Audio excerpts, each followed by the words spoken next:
Okay. Hello, everyone, and welcome to my talk. My name is Amy. I am a certified menopause coach. My background is really in the medical field, so my hardware is sort of the human one. So if I call estrogen a plug-in or progesterone a firewall, I'm just very delighted I used the right terminology. So really, why talk about menopause in the first place? So menopause affects over 1.1 billion individuals worldwide, but this number also doesn't include transgender men or non-binary individuals. So despite its universal impact, it's still quite quiet and not really talked about. This leaves individuals feeling isolated, unsupported, confused, and just left out of the conversation. So today I want to talk about menopause by just opening the conversation, talk about what it is, why it happens, look at a little bit of data, and to really do this with a little bit of science, maybe some laughs, some honesty, curiosity, and a whole lot of self-compassion. So for me, menopause showed up in my mid-30s, and it really ramped up towards the end of my late 30s. It kind of felt like a party I didn't want to be at. It was organized by an unqualified party planning organization. They invited hot flashes, brain fog, insomnia, and really anybody that could cause any type of chaos in my life. And the worst part of my party was there was no cake, so that was very disappointing. So the hormone fluctuation for me just felt like my whole life was just falling down around me, and everything that could go wrong went wrong. And it really left my transition into menopause very unpredictable, very confusing, very frustrating, and at times very terrifying. And I think it's important to share my story, we share our stories and our struggles, because it's really never meant to be carried on your own. So talking about it with some honesty and some curiosity really gives space for others to kind of be able to be let in to also talk about their experience. So really, who experiences menopause? And so when we talk about menopause, it's mainly talked about as a woman's issue. But biologically, it is a very complex transition that affects far more than we acknowledge. So we have women who experience, we also have transgender men and non-binary individuals who still retain their ovaries. We have individuals that have cancer treatment, they have gender-affirming care, and any other medical or surgical intervention. And these are the individuals who can experience menopause. So the pathway may be a little bit different, but the impact of changing hormones can be significant regardless of how someone arrives there. So really, what is menopause? So during menopause, the ovaries gradually slow their production of estrogen and progesterone. But the brain will continue to send signals to the ovaries, hormonal signals to the ovaries, but usually the ovaries get to a point that they're just like, nah, not anymore, we're not having it. So the communication between the brain and the ovaries, they just kind of really gets out of sync. So there's 3 parts to menopause. So we have perimenopause, which is really the transition. And this is when periods become a little bit more irregular. Early symptoms start to show up. It can last for several years, and by several years, I mean anywhere from 4 to 10 years.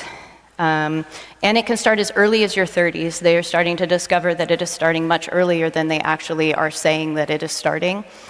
And this is important because this is kind of really the longest phase, is perimenopause. And if for some reason your symptoms don't add up with the age of what they think menopause or perimenopause should be happening, then you kind of fall into this take 2 paracetamol, come back in 1 month, we'll see if it worked type of loop. And then we have menopause. And menopause isn't really a phase, it's more of a moment in time. And this is kind of when you go 12 months without any type of period. The symptoms really start to peak around this time, and this is usually between the ages of 44 and 51. And then after that, you kind of just have the future, and this is post-menopause. So the body starts to really adjust. The symptoms hopefully start to kind of quiet down a little bit as your body kind of finds this new kind of stabilized hormonal level. But there are also some long-term health considerations in this phase that is good to keep in mind that I'll cover in a little bit. Okay, so now we have the who, the what, the why, but yet a lot of us don't really fit into like the typical menopause manual, and that's just because of several reasons of assuming that women are the only individuals that go through menopause, healthcare reforms using gendered language, delayed recognition of symptoms, and not everyone experiences it the same way. Everybody's journey is a little bit different. So because it is a little bit different for everyone and it involves many different individuals, I'm going to refer to menopause moving forward as this kind of hormonal system update, or HSU, as we move forward through this talk. Okay, just a little bit more science. So estrogen and progesterone are not just reproductive hormones. They really just, they support every system in our body. So for estrogen, it is a huge multitasker. It regulates serotonin and dopamine in the brain. It keeps the blood vessels flexible in the heart. It maintains bone density. It supports collagen for the skin. It helps keep the tissue elastic in the bladder, prevents urinary problems. It helps reduce inflammation and also modify it. And then we have progesterone, who's kind of the quiet assist in all of this. It helps trigger deeper, more restful sleep. It's a natural anti-anxiety. It offsets estrogen to kind of balance out mood. And it supports insulin sensitivity. So that's why when your hormones change, it feels like everything is just coming from every direction. So now we start moving into, oh, what does this kind of feel like? What does this look like? And I call this the common experience, and I call them the big threes, because we're talking hot flashes, mood swings, and brain fog. And these are the big threes because they are the loudest, they are the most visible, and they are the most talked about. So really they get the spotlight for the symptoms. But the problem with this is you begin to have tunnel vision. And when you have tunnel vision about something, anything out of the tunnel vision, meaning all other symptoms, they just run the risk of being overlooked. And that's where the real harm can begin.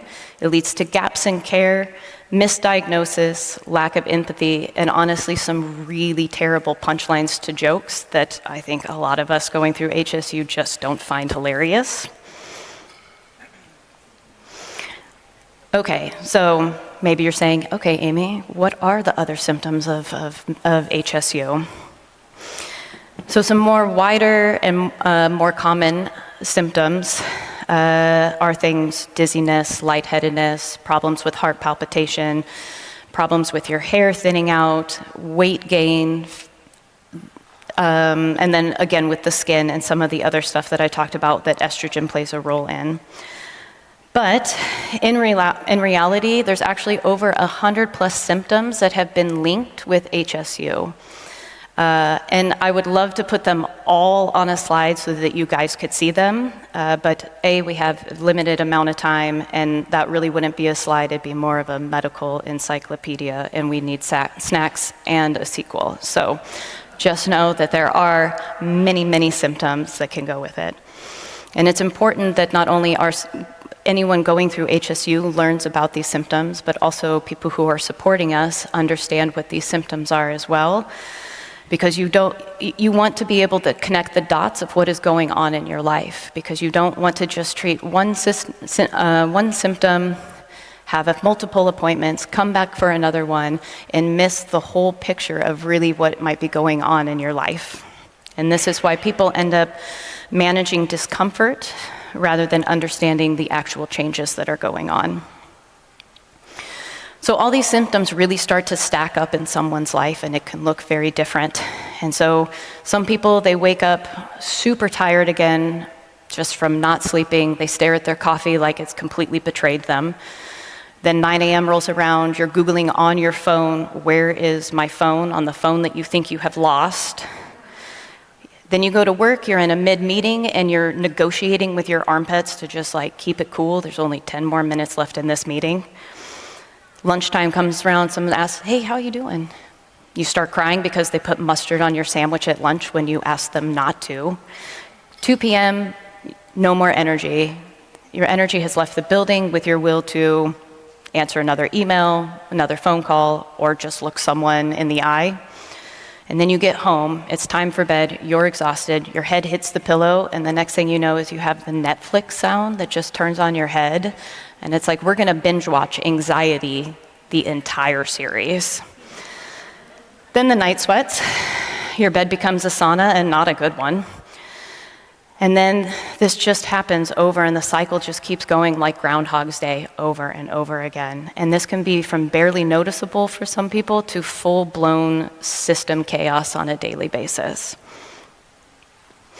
So these are the kind of long-term health considerations to keep in mind kind of towards this post-menopause phase of HSU. And I do want to just say that most of the evidence in general and for this talk comes from studies conducted in a population of women. And while more research is needed to be inclusive for everyone, this information remains just as important for anyone experiencing HSU. So some quick things to keep in mind as you go through HSU. Is to keep in mind osteoporosis. Bone density decreases by about 20%. Risk of fractures, 1 in 3 in individuals over the age of 50. Cardiovascular is another big one, 2.6 times higher of a cardiovascular event happening, and 30% develop hypertension within a year. And then metabolic changes, so increased insulin resistance, and higher risk of developing diabetes. And so no matter where you are in your journey and which phase that you are in, this information is about supporting your body, preserving your health, and giving yourself kind of the best possible foundation for the years ahead. So this isn't something to just keep in mind once you get into that kind of future phase, because this is a complete recalibration of your body. And then we kind of move into the mental side of stuff. So we have the physical stuff, but then we have the mental side because apparently the body wasn't complicated enough on its own. We have to go ahead and put in some mental stuff. So what seems to be common that I notice is when I speak to individuals about HSU, is there's this kind of journey that they go through, and it starts really kind of with this fear, like, okay, what is going on? What is happening to me? And then it slowly moves into this kind of phase of understanding that, okay, yeah, there is something going on. This is a neurological thing. My hormones are changing. And then there's the recognition, and it's when you kind of realize, I'm not alone. I'm not doing this on my own. There's a lot of support out there. And this mental side of it really can be very difficult for a lot of individuals. This is where I found myself struggling the most. My thoughts became very unfamiliar, emotions became very unpredictable, and I just really couldn't trust my own reactions or myself. And so also those who do struggle or have struggled with mental health issues, this can be a very difficult phase as well because it feels even heavier, and sometimes it just reopens old shadows, and that's just another thing to tackle in this journey. And then it goes maybe just a little bit deeper. And so estrogen and progesterone interact with the serotonin and the dopamine, which are the messengers in motivation, mood, focus, emotions. And so it's a little beyond just the brain fog of, you walk into a room and you say, okay, why was I here? I'm gonna go out of the room and back in, no, I still don't know why I'm here. But it's more of dementia-like symptoms. It's driving somewhere familiar, and then you get there and you have no idea why you are there. Completely forgetting a conversation you had less than 24 hours ago. And these things can become very frightening, and it's less about HSU and more about, okay, maybe I have dementia, and there's this battle that happens in your head. And then there's anxiety and overthinking, and it's kind of the 3 a.m. spiral. You know, you lay in bed, did I lock the door? Did I put the emergency brake on the car? No, I don't think I did. Did my car roll down the hill? Did it smush someone like a grape? Do I have a good lawyer? Do I have money to pay for the lawyer? And then it keeps going. And then you say, why am I not sleeping? I should be sleeping. I have a meeting tomorrow. It's a very important meeting. Maybe I should buy a goat. And then you have the mood changes, but they become more noticeable and a little bit what feels more irrational. It could be 10 a.m., you're doing just fine. 10:15, there's a dog food commercial and you're just crying about it. 10:30, your partner comes in eating an apple like a feral cat and you just want to strangle them. And then all of these things layer on top of each other that layer on top of careers and families and responsibilities and kids, and it just keeps going. And then you get to this point of burnout that is just this exhaustion, and you find yourself living in a world of, I just can't anymore. And sometimes it's even more than the 3 a.m. spiral or the burnout. There are some really deeper mental risks that come with the hormone fluctuation. And there's depression, there's intrusive thoughts, there's suicidal ideations. And this is truly where I found myself, was in this very depressive, suicidal ideation. And this is where I lived for a very long time. And it was very scary and it was very terrifying. So each part of HSU kind of carries its own risks. So if you're in the perimenopause, 1 in 10 report suicidal thoughts. In menopause, the suicide rates are highest between the age of 45 and 55. But also still, when everything levels out in post-menopause, suicidal ideations still do persist. So the fluctuation of hormones really, really can mess with your mental state. And then we have relationships and families. And so HSU happens in a relationship ecosystem. So partners may notice a shift in things that are going on with you, but they don't really recognize what's going on. Family members see irritability, but maybe they don't see just the overwhelming exhaustion and the internal changes that are going on. And the symptoms may happen in one person, in their body, but the impact can be felt by others around us. And that statement isn't about blame or placing fault in someone of what they are going through. It's just recognizing that biological changes can affect the way that we connect and the way that we communicate and the relationships that we have. And what I can suggest is patience and understanding, and it really can change how that is in a relationship so that relationships can become a source of support rather than an additional source of stress. And then we have just the social side of it. And the energy required to engage with the world suddenly feels very different, and your social battery has just shrunk. The group chats are too loud. The phone is ringing straight to voicemail. Someone wants to do weekend plans. You just kind of say, let's circle around next month. Someone invites you to a birthday party. You're like, that sounds lovely, from my couch. And dinner plans? Maybe. Do I have to wear pants? No. So your social life can feel like a real loss. And again, this is why understanding and patience really matters. Because when you do, the people around you, the judgment becomes compassion, guilt becomes grace, and if they also agree to not wear pants, you've probably found your people.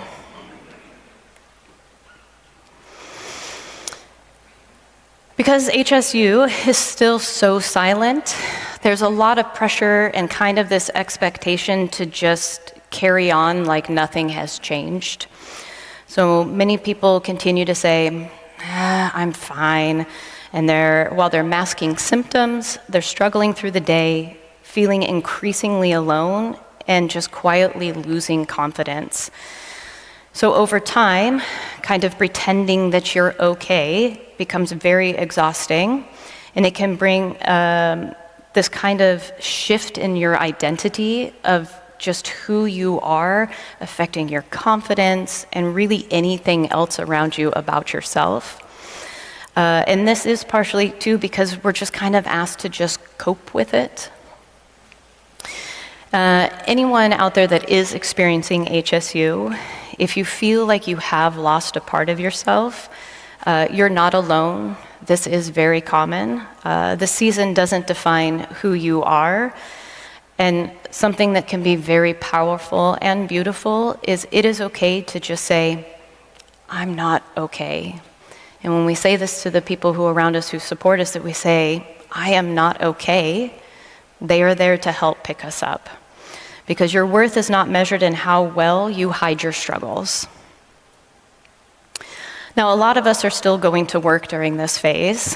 So HSU, it shows up when we have careers, we're leading teams, we're building our own expertise, and we're bringing years of knowledge and experience to the workforce. Yet many in HSU are finding that their symptoms are affecting their confidence, their performance, and their ability to thrive at work. And the results is that organizations they lose talent, very valuable talent, at the exact moment that they need it. Because individuals are peaking in their careers around that age of 44 to 51, and that is the peak of HSU. So experienced leaders are stepping back, skilled professionals reduce their hours, and high-performing employees turn down really wonderful opportunities, or they just leave the workforce altogether. And it isn't a talent problem, it's a support problem. But without understanding and support, too many talented individuals are forced to step away from their careers, and probably many that they actually love. So when people reduce their hours, step away from leadership opportunities, or leave the workforce entirely, organizations don't just lose those valuable individuals and their experience, they are losing productivity and the financial investment that the company has also put into the individual and the talent that they have. And so just to quickly touch on what kind of the annual loss looks like economically within the workforce. So you can see for three of the countries that kind of apply to everyone here.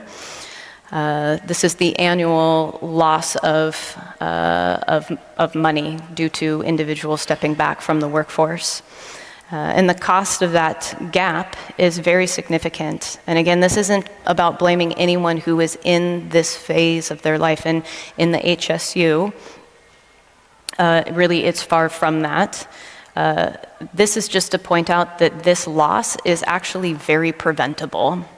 And it's just because the workforce is a system that was never designed to support any phase of life that is HSU. But the good news is we are not destined to lose our talent.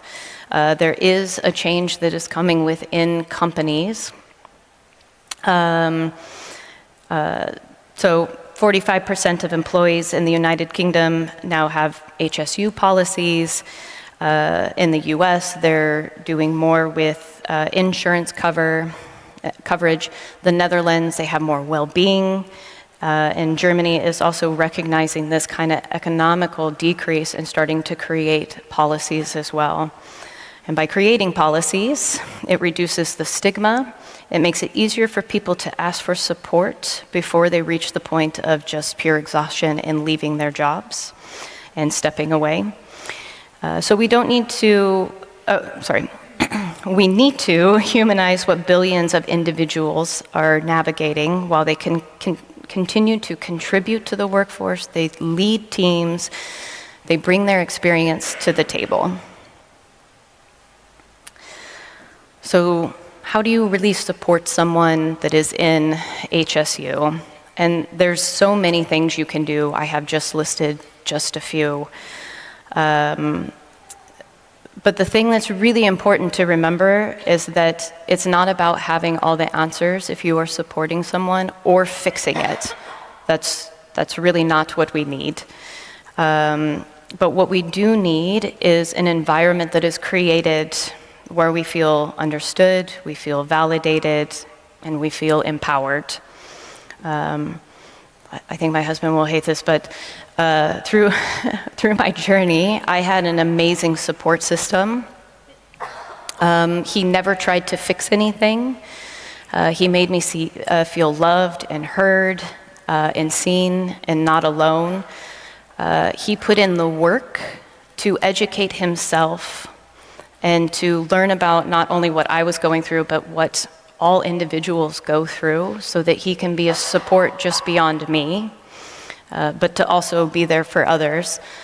So after the talk, he will be out there if anybody wants to talk to him. So he doesn't know about that yet. But it's probably better than pulling him up on stage and asking him to speak, so he should be happy about that. Okay, so now it's time to start hacking the HSU, right? It's time to kind of tweak it, to give it the update that it really clearly needs, because working harder isn't the goal. I think plenty of us out there are maxed out as it is. So it is really about working smarter. So think of this as your open source manual. See, computer terms. Okay. So really what it comes down to is what you can do yourself, what you can ask for, different types of setups and solutions, and medical and realistic steps that you can take. I'm not going to go through every single one of these, but I do have more information afterwards so that you can have that information to take with you. So if you want to take a picture of this, that is good. So on the physical hardware hacks, it's about moving daily, tracking your symptoms, asking for a proper HSU review from your GP. Build your own care team, and whatever that looks like, whether it's your GP, it's your partner, it's your friends, but build your team that feels right for you. And talk about what hormonal and non-hormonal options that you have. And for the mental and emotional reprogramming, so one thing that I think is very important is to name it and just to say what it is that is going on. You can ask for a mental health screening. Give yourself a little bit of grace. Find your anchors in your life. But there's also outlets like therapy and mindfulness. There's sleep support that also can help. Network and relationship upgrades. Just communicate what is going on. Seek out shared experiences.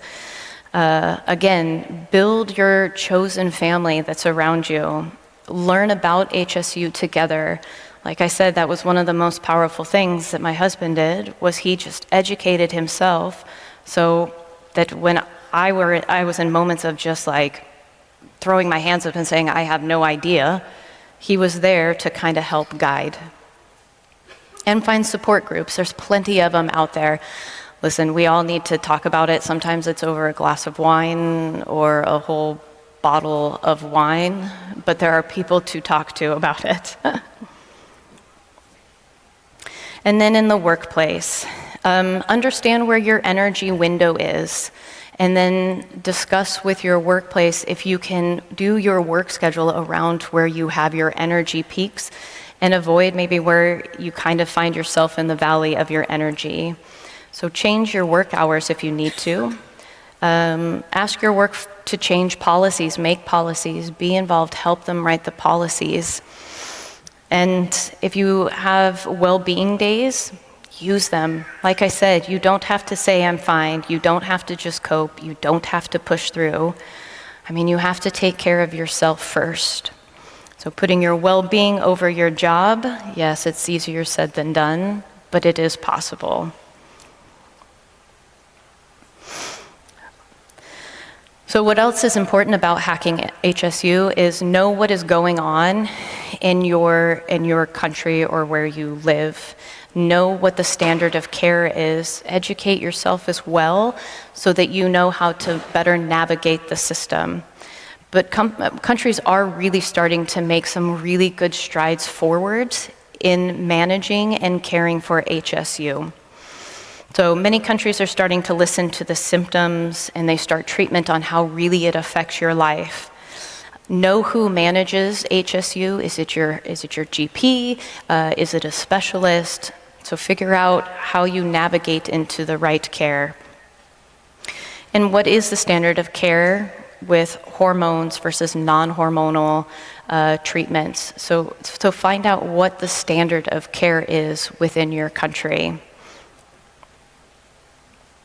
So how to advocate for yourself. So it's different in every country, the way to navigate this. But the power that you have stays consistent no matter where you live. And what is important in advocating for yourself is figure out what you can say, what you can bring with you to your appointments, what you can ask for, and what are your rights. And if you start to build this, then you really are informed yourself, then you can be clear, you can be persistent, because, yeah, your health is worth advocating for. So changing the conversation. So we really kind of inherited a really crappy system that is built on bias, gaps in data and research. It's shaped by silence, and it's also based in assumptions. But we have the opportunity to start changing that by opening the conversation, share experiences, and design it for everyone who does experience HSU. So change doesn't require a revolution. It starts with our voices, my voice, your voice, our voices all together, because silence is outdated and the community is the upgrade. So, no one experiencing hormonal system update is broken, too dramatic, or just too much. That's not it. We are really navigating one of the biggest biological transitions that a human can experience. So advocate boldly, ask for what you need, and support generously, because this is a system update, and together we are writing much better release notes.